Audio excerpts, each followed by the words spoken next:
नमस्कार, गणादेश लाइव में आपका स्वागत है। महागठबंधन में टिकटों को लेके इस समय कवायद बहुत ही तेज हो गई है।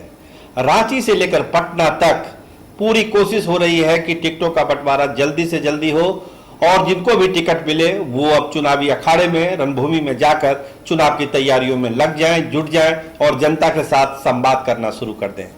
दो कवायद हुई है। रांची में लालू प्रसाद से मिले हैं कांग्रेस के दो बड़े नेता अलग अलग दिनों में। बैठक को गुप्त रखी जा रही है, लेकिन बात सामने आ गई है।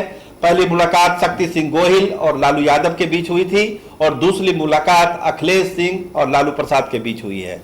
दोनों ही बैठकों का एजेंडा साफ था। टिकटों को लेकर बात हुई लालू प्रसाद से आग्रह किया गया कि जितना जल्दी हो टिकटों का जो समस्या है उसको समाधान किया जाए और कांग्रेस को एक सम्मानित सीटें दी जाए, एक ऐसी सीटें दी जाए ताकि वो अपने कार्यकर्ताओं को, आला कमान को और नेताओं को, टिकटार्थियों को ये समझा सके कि नीतीश कुमार को हटाना जरूरी है, भाजपा को हटाना जरूरी है, एनडीए के सरकार को हटाना जरूरी है। इसीलिए अगर सीटों की संख्या कुछ कम भी होती है तो कांग्रेस को उसको मान लेना चाहिए। तो वो कम संख्या क्या हो सकती है? देखिए, कांग्रेस के हमारे सूत्र बताते हैं कि कांग्रेस बहुत ज्यादा नहीं अड़ने वाली है और अगर 70 से 75 सीटों पर भी अगर कोई समझौता हो जाता है आरजेडी के साथ तो कांग्रेस उसको हंसते हंसते स्वीकार कर लेगी। लेकिन जो आरजेडी के लोग हैं, जो आरजेडी का थिंक टैंक है, उनका कहना है कि ये संख्या 50 से 55 से ज़्यादा नहीं जा सकती है। इसका मतलब है कि गैप बहुत ज़्यादा है।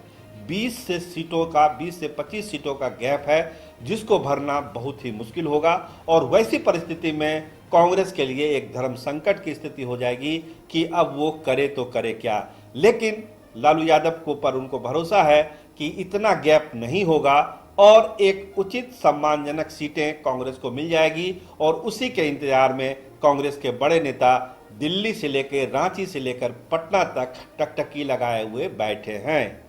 दूसरी तरफ उपेंद्र कुशवाहा ने अपना एक संवाद भेजा है जगदानंद सिंह के पास।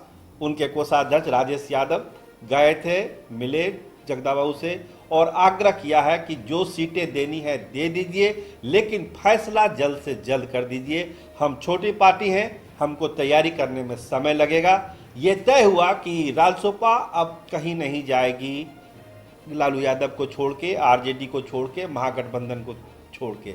जो संवाद था वो ये था कि जल्द से जल्द इसको ऐलान कर दिया जाए सीटों का ताकि हमारे नेता, हमारे कार्यकर्ता चुनाव में जुट सके। अब वो जिद खत्म हुई कि हमको इतना सीट चाहिए, हमको इतना सीट चाहिए। एक मोटे तौर पर बात तय है जिसका ऐलान आरजेडी खेमे के तरफ से हो जाना है कि रालोसपा को इतनी सीटें दी गई है। आग्रह कल की बैठक में बस इतना ही था राजद की तरफ से, जो संवाद उपेंद्र कुशवाहा ने भेजा था कि इसका समाधान जल्द से जल्द कर दिया जाए, इसका ऐलान जल्द से जल्द किया जाए। तो ये चीजें रालोसपा की तरफ से आई थी।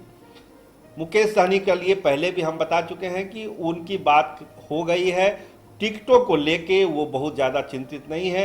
उनको भरोसा है कि उन्होंने जो मांग की है उस आधार पर उनको टिकटें मिल जाएगी और वो तैयारी में लग गए हैं। उनकी पूरी पार्टी जो है अब चुनावी मोड में है, सम्मेलन हो रहे हैं, दौरे हो रहे हैं और वो चुनाव की प्रक्रिया में करीब करीब जा चुके हैं। बस एक औपचारिक ऐलान टिकटों का होना है। कहने का है जो मामला फंस रहा है वो कांग्रेस का फंस रहा है, क्योंकि जो लेने और देने का अंतर है वो 20 से 25 सीटों का है। तो ये अंतर लालू यादव कैसे कम करेंगे या कांग्रेस के नेता कितने में मानेंगे, ये देखना दिलचस्प होगा। नहीं तो अगर कोई बात नहीं बनती है तो ये फिर महागठबंधन की राजनीति के लिए बहुत बुरा होगा और हो सकता है कि महागठबंधन में कहीं एक और टूट ना हो जाए। कैमरामैन राहुल राज के साथ मैं सरोज सिंह, धन्यवाद।